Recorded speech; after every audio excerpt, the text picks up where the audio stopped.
Un programa dedicado a la gastronomía y la hotelería. Bueno, se difunde a través de las pantallas de Red Guaraní.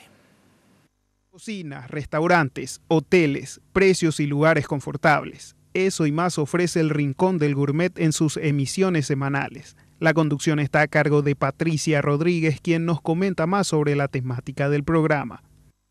Es un producto hecho realmente con mucho cariño para que el público pueda informarse un poquito de todo lo que puede acceder, ¿no?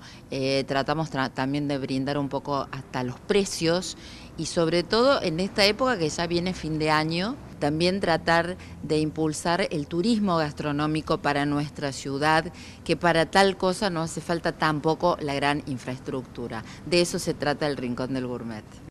El programa también cuenta con un espacio de viajes exclusivos a países del Caribe y destinos turísticos recomendados en esta época de vacaciones.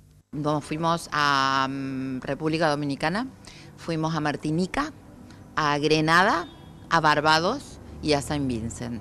O sea, todo eso mostramos, empezamos mostrando Santo Domingo. En Santo Domingo les recomiendo porque en la zona colonial hay mucha mezcla que a mí particularmente me gusta mucho. Se mezcla el arte, la cultura, lo moderno con lo antiguo, ¿no?